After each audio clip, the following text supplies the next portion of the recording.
and I watched it, and I was quite impressed by Kara's take on the phenomenon of chemtrails, which I had been aware of, but I think Kara was the first person who spoke of chemtrails as possibly an attempt to cripple our very consciousness, and she can probably elaborate on that statement. But like a couple of people in the audience, when I like a speaker, I tend to be quite obsessive. I watched everything I could find that Kara produced, and she has made a lot of videos, and I'm very thankful for your sharing all that information. And so I befriended Kara as a Facebook friend and found out after she returned from an Australian speaking tour about 4 or 5 months ago. July, okay. That she had an interest in speaking to her public, on the West Coast. So I thought of Sergio and all the wonderful events he has hosted over the years, and I just wrote to Sergio, that Kara is interested in speaking, and Sergio very graciously made it happen. So he booked this place even when it was not certain that it would be available, and he took a leap and he made it happen. So thank you, Sergio. And also everyone at IONS and Friendly Favors for making this happen. So without further ado, one more thing. The Sun Thief, it's a fantastic book. It brings, I would say, as Gay mentioned, it blends truth with a sense of adventure and big fiction, and it also is another kind of truth. It's literary truth that we don't get enough of. We get a lot of facts, and quite frankly, a lot of that leaves me cold, and so thank you for this book, because it really puts us back into the picture. Thank you. Yeah. Thank you. And please support her work. Please subscribe to her YouTube channel, Hard True. And without further ado, here's Kara. Oh, well, Taryn is not kidding. He was instrumental in getting me here, as was Sergio, and I can't thank him enough. It was an interesting thing, wasn't it? Just that, shall we? Can we? Yeah, we can. Okay, and here I am, and I'm already making plans to come back and do other things in August. July and August, I'll be doing workshops on the sovereign imagination. There'll be all-day workshops with a bit of lunch, and we'll be doing, you'll be involved in making contact with your own, hopefully with your own imagination. There is some audience participation tonight, okay? For the first time I'm doing this, but I think it's really, really important. A couple of pieces of business. Do I need to say anything about me? I'm okay, right? Yeah, okay. My name is Kara St. Louis. It definitely is. Now I have a couple of pieces of business I want to say before I get started here. First of all, I can, as most of you may be aware, just talk and talk and talk and talk and talk. And these subjects are very dear to my heart, and I have a lot to say about them, and I get really passionate about it. So this could easily be a 3-hour lecture, but I'm going to try to make it about 90 minutes because we have things we want to do here, not just listen to me. So if I seem to go push on a bit, that's why. Okay. There are a couple of other things I want to say too. One of which is this sort of thing, having the pictures behind me as I speak. This is a fairly new phenomenon for me. I speak about the imagination. So it's a bit rich, don't you think, to put pictures behind me when what I really want is for you to be using your imagination. However, last February I was in Vienna. I was invited to a conference on government-sanctioned child abduction in Vienna, and that was directly as a result of dangerous imagination and the social engineering aspects. And there was a fellow there called Henning Witte, who is a Swedish attorney who investigated a ferry that sank in a lake near Sweden, ended up having arms on it, and he wasn't really supposed to find he wasn't really supposed to find the arms. He was supposed to help the company that owned the ferry whitewash the situation. Well, he did not do that. They ruined him, and so he ended up doing other things. Anyway, he's a fascinating guy, and he followed me in that lecture with his talk on transhumanism and mind control, and we were talking about these presentations, and he said, no, you really need to put something behind yourself. For one thing, it helps them follow along, but here's the most important thing, and I've been saying this everywhere I go now. It immediately engages your subconscious. Every time you sit down for anything like this, if someone is putting visuals in front of you, it engages your subconscious like that. And I always say that now because I think you need to know that.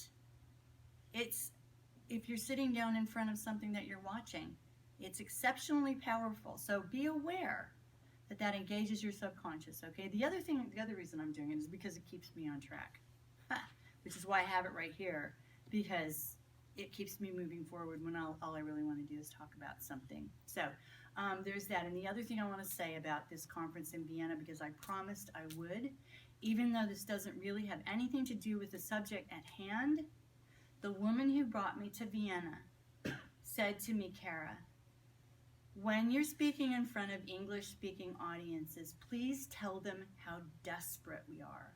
And so I promised her that anytime I was talking in front of an English-speaking audience, I would say that people in Austria, Germany, the German-speaking countries who fall under the auspices of a government agency called the Jugendamt, which is like our social services, are losing their children, just like we are.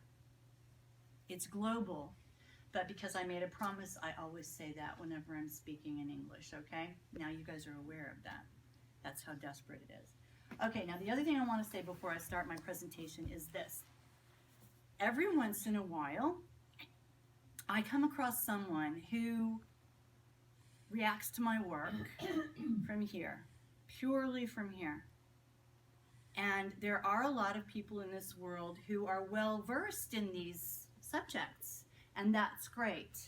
Those are the people who tend to live here, though, and when they meet my work, it causes them a lot of turmoil.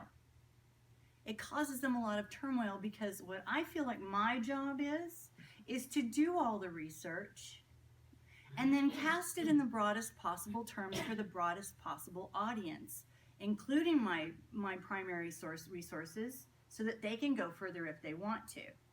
This is the teacher in me. It's what I do, and I will always do it that way because I do think that there is great value in reaching the broadest possible audience, okay? So, if you're somebody who's looking for an extreme elevation of technical data, you can find that in my work through my primary sources, and that's fine. But we screw ourselves up to a point where there's no more moving when we come at things that way. So I don't think that's such a good thing necessarily. Anyway, I do want to say that because I think it's important to understand that everybody needs access to this information. One of the reasons I write books like The Sun Thief is because it engages people. Human beings are about storytelling. That's what we do. We tell stories. We just don't know. That's one of the things we don't know anymore, yeah? But one of the things I also am is a Waldorf teacher. And Waldorf teachers tell stories. That's what we do.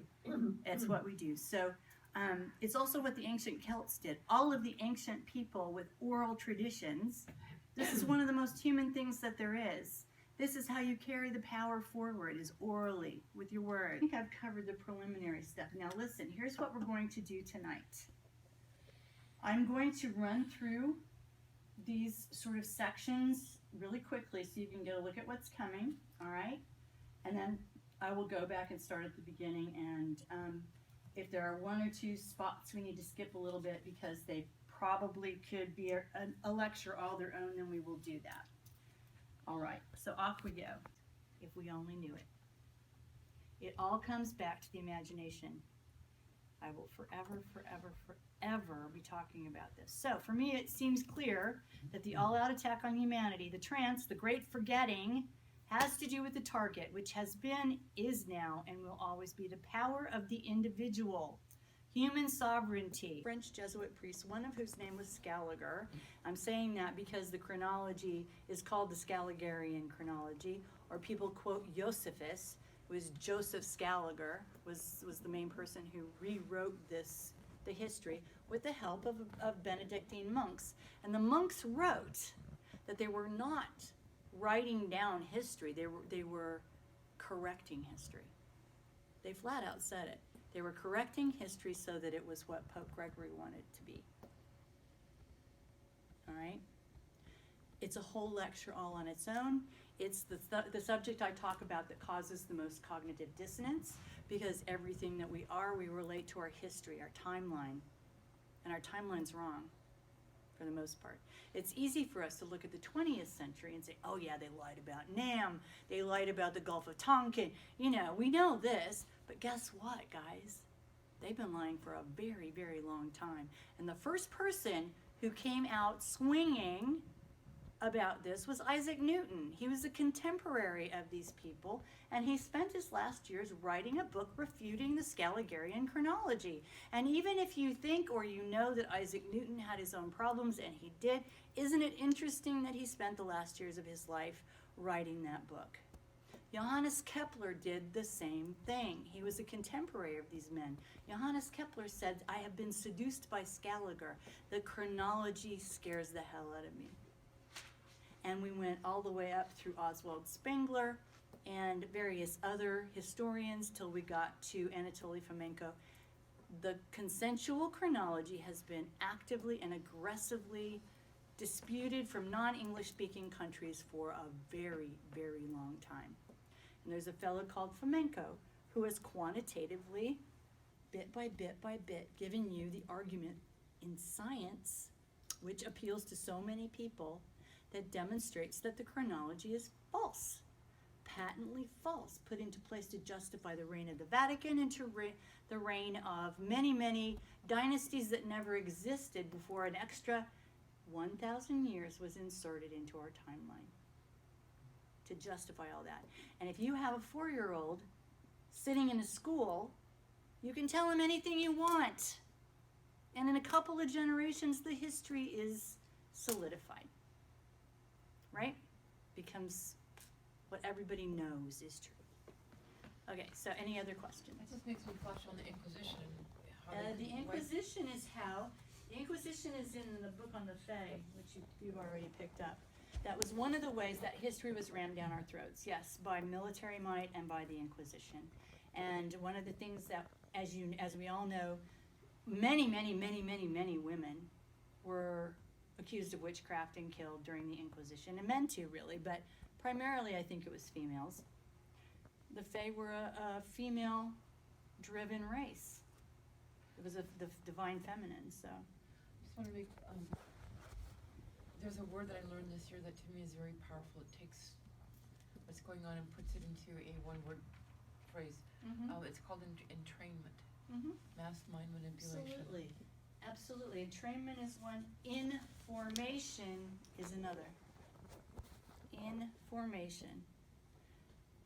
We need to talk a lot about the English language because we're telling ourselves things all the time that we don't realize that we're telling ourselves. Okay? English is one of the most powerful tools there is. It is an extremely malleable language. It's really quite mighty. But that's why most of the world is encouraged to learn English. You cannot manipulate, for example, you cannot manipulate German the way you can manipulate English. German is very precise and very literal, and perhaps Finnish is too. But English, oh man, English can be changed, and it can be used against us. And we can do it ourselves by speaking it. Yeah? Thank you. You're welcome. Thank you so Anybody? much. Karen? In The Sun Thief, a group of protagonists overcome almost impossible odds Mm-hmm. to bring the truth to an international body Yeah. that was in a position to bring justice. Right. You know, we know that the deep state, the military is so invested in this aerosol war Mm-hmm. because it's kind of become their eyes, you know. That's Yeah. part of their technology is Yeah. that they use it for imaging. Mm-hmm. So it's very tightly coupled, you know, whoever the agency is that is ultimately doing Right. the spraying, Right. they're in it together with the military. Mm-hmm. Cool. So where do you see us now in terms of having a chance to reach maybe an international tribunal or world court? There has to be one that matters. There has to be Mhm. one that's real, right? Yeah. And that has some teeth. So that one, Well, Alfred thanks. Levermont Weber was on that tribunal, and I thought, wow, what a great idea. And so I came up with this. It was really a wish, as you know. This is how I want it to turn out, you know. I think the most important thing that we can do is stop worrying about the details that we get, because they're horrific, aren't they, Taryn? They're horrific. My children are sick. Everybody's children are sick. They're dying. Okay? I've lived my life, right? But I've got these children, and children are so ill now compared to when we were kids, right? Okay. So I think what's important right now is that we stop making lists of the stuff they're doing to us. There are people who are like Clifford Carnicom, who's following the medicine there and really well. Clifford Carnicom Institute in New Mexico, if you really want the science, the cellular biology and all that, go to his site because it's all there. And it's brilliant, brilliant peer review, you know, all of it, all right? But for us, if we don't start understanding who we are and how powerful we are and step into that, because we can stop it. You all by yourself tomorrow, if you really had your imagination, you could stop the whole, I believe every individual could stop it if we just had ourselves, all right? If we bury it, could dig ourselves out from the amnesia. That's what the Fae is about. That's what that last book is about.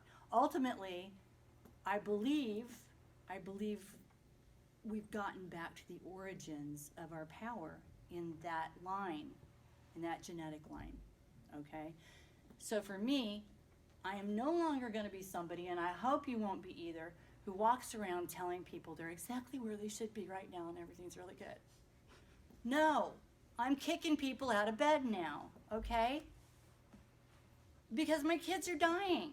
So I'm kicking people out of bed. Wake the hell up.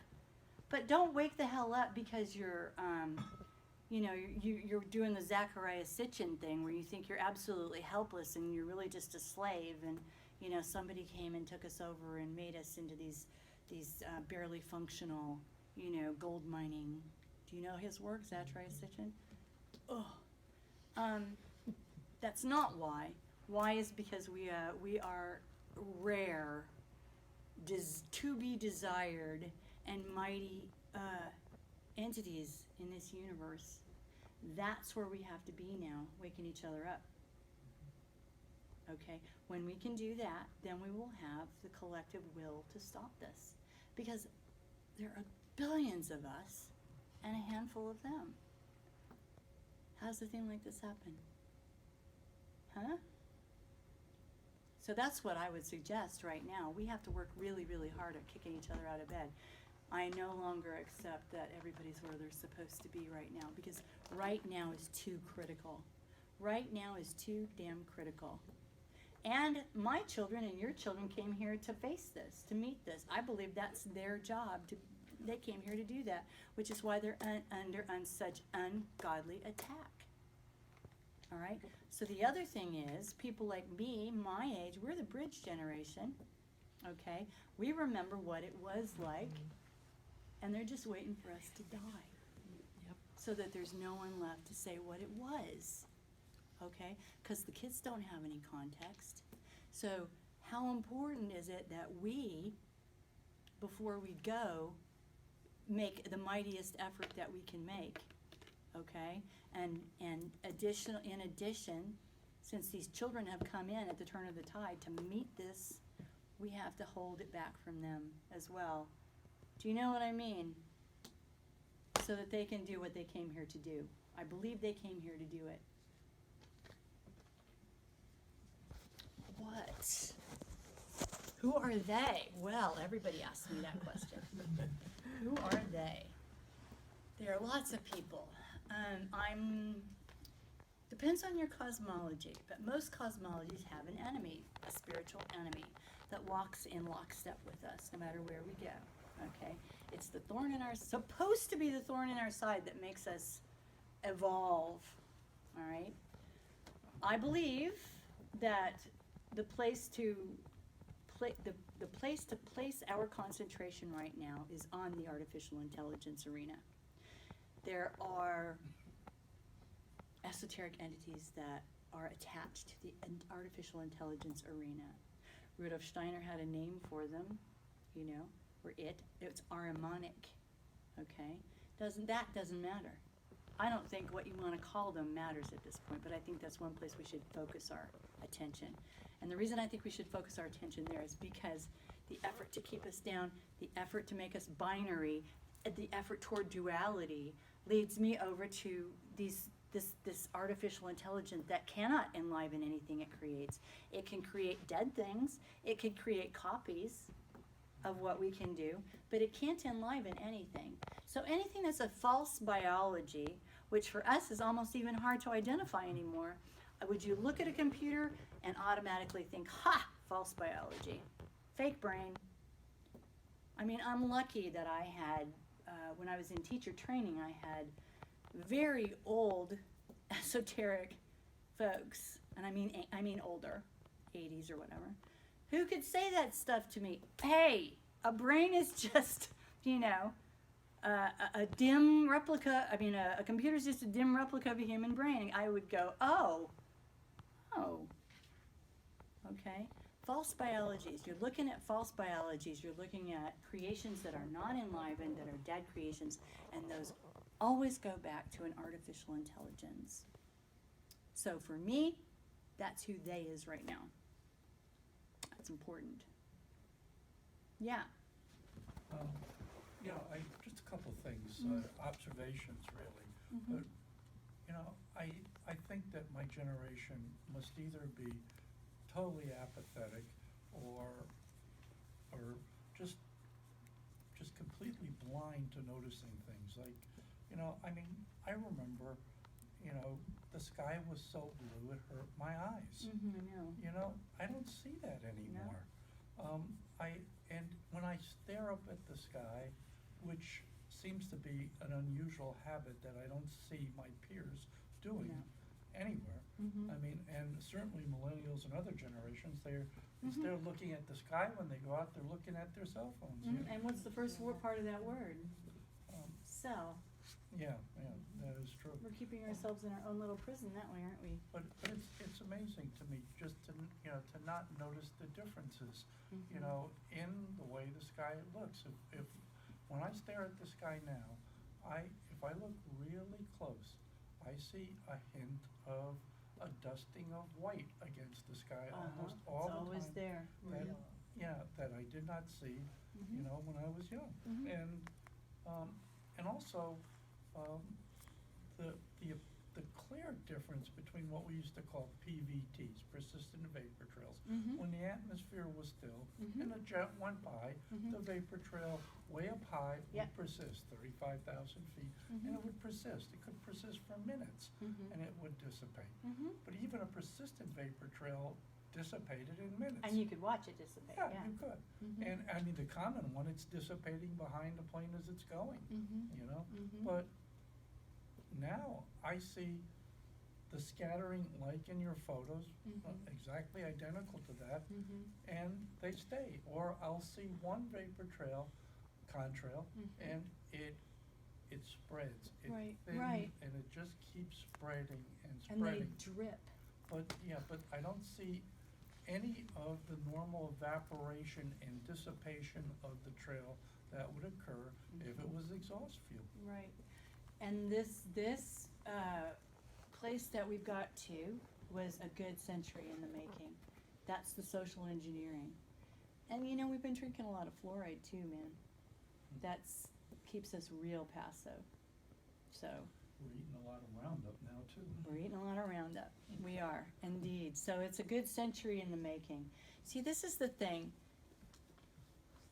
The adversary thinks in long terms, centuries. Okay? The adversary thinks in long term. The thing about a human that makes it lumbering and slow. The human being does not think that way. The human being is quick and nimble and light on its feet, okay, and all of those things that make us wonderful.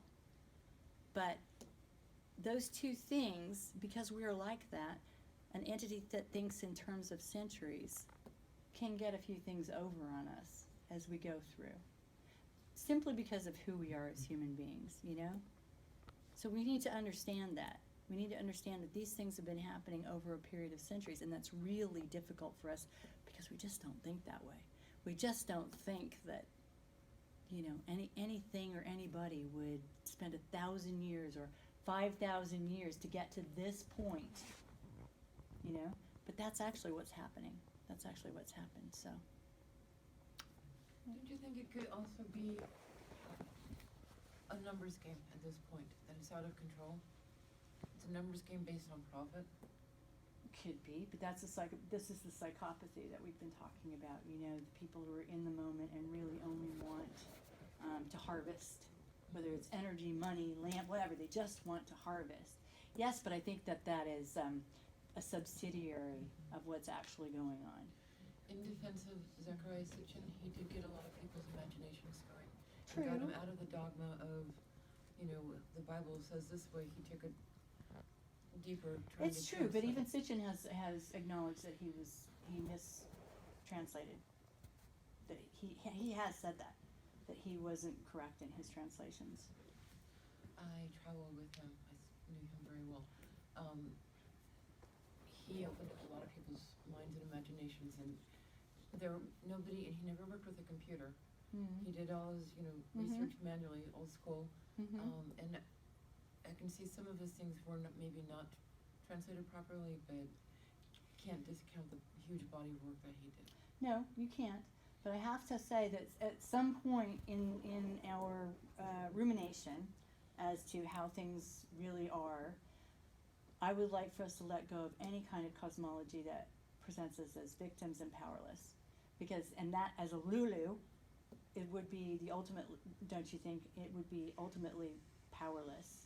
Because this is a DNA-modified slave who was created to harvest gold. Yes? In the beginning, based on what his teachings were translating, they loved us too, and they cared about us, they nurtured us, and they educated us. So, that makes me question, where does the imagination come in? And Well, then this is basically, it's something for everybody to think about. There's also such a thing as, which I haven't talked about yet in any of my books, as savior programming. Savior programming is very, very prevalent. It's part of the mind control, all right, to present us as someone who needs someone to care for us, to take care of us, to save us. this is a lot of what was happening in the 20th century, which is why the schools became in loco parentis, why the government stepped in as our parent, why the military stepped in as our parent, by removing us from the nuclear family, by removing us from our parents, we create a vacuum, and the vacuum gets filled by these authoritarian figures who, they just become our substitute parent. So that is something to consider, whether it's, because in fact, the book I wrote about the Fae suggests that there's a seed race. In fact, that is my postulate. It's a seed race that came here. But it's not, as far as I can make out, I don't think I've written about a seed race that took care of a population that was already here. Do you know what I mean? So that might be the difference. They just came. So I'm really curious. I want to get my mind open to all possibilities. absolutely. So, I appreciate that. I appreciate that. Absolutely. You always have to check it out for yourself and because that's an act of will. And your will is sovereign, right? You decide. I just throw some stuff out there. And you know what the Buddhists say, which I really love? Eat the whole fish and spit out the bones. You get to decide what the bones are, though, right? Yes? In your research work, have you came across, in regards to chemtrails and transhumanism, have you come across an item called graphene?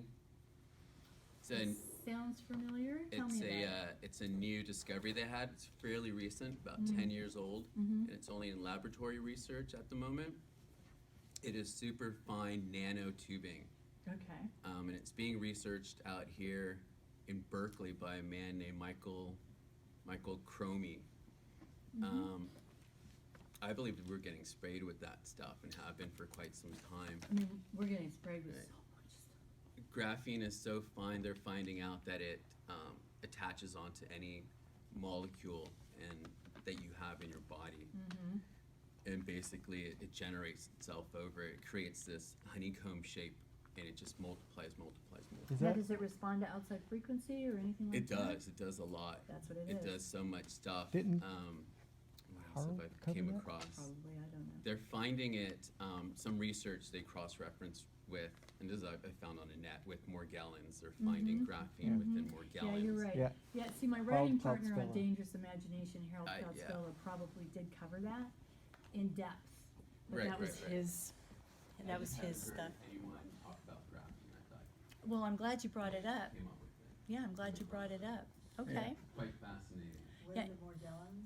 Yeah, it's in her book. Morgellons, right, but graphene is Yeah. a nanotubing. It's in Dangerous. Harold wrote about it in Yeah. Dangerous. And they want to implant it in everything. They want to put it in people's cell phones to the point where they want to put it in concrete for building material. Yeah, it's pretty. Isn't that interesting? It And it's is. all about creating things that resonate to frequencies that they control, one way or the other. Whether it's CROMI? Double M, bar. Thank you for bringing that up, because CROMIE. as he's reminding me, Harold wrote about that in Dangerous Imagination. So, that was his, so Right. As it related to Morgellons. as it related to Morgellons disease, right? Okay. Yes. Once people are doing the exercise, for example, Mhm. and kind of getting their own space back. Yeah. Do you have any experience of what comes next, as far as really exercising and awakening our own potentials? Well, you could look at exercise number 2, if you want. There's 6 of them. All the Steiner. There's 6 of them. Okay. Yeah. Yeah. There's no downside to learning those exercises and doing them. You just don't want to stop once you get started, okay? I started doing that exercise in my very, very imperfect way in the year 2000 when I was taking the teacher training. And what comes next? Well, look at me now. Everything, everything is subsequent to everything else. So,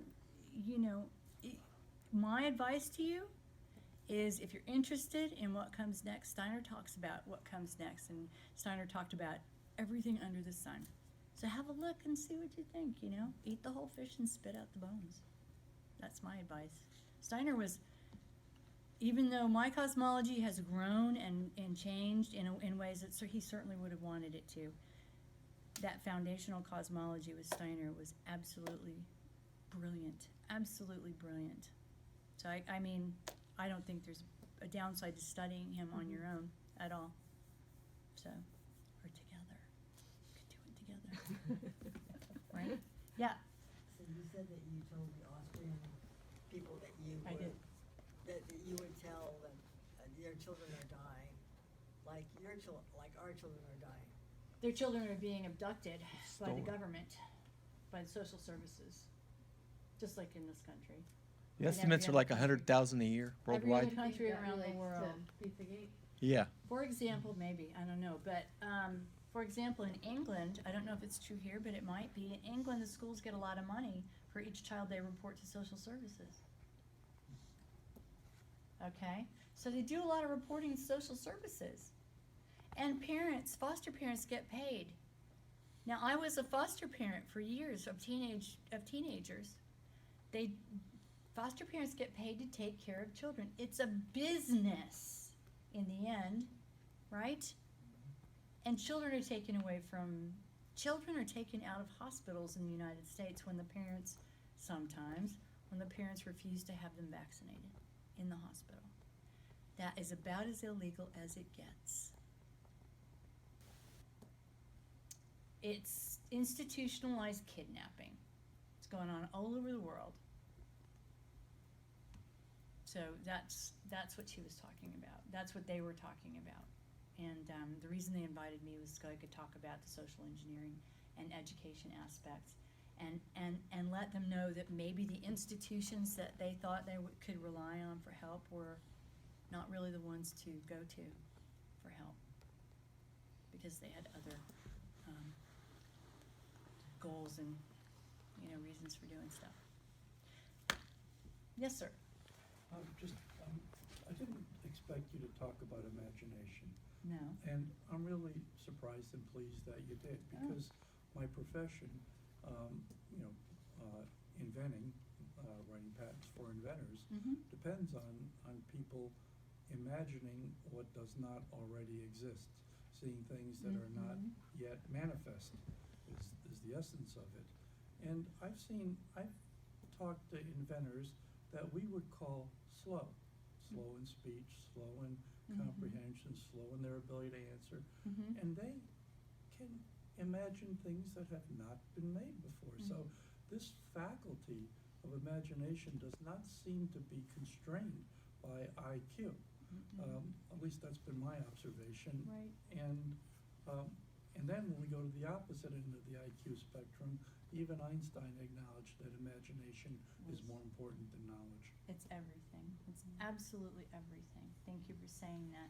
And is there anything more human?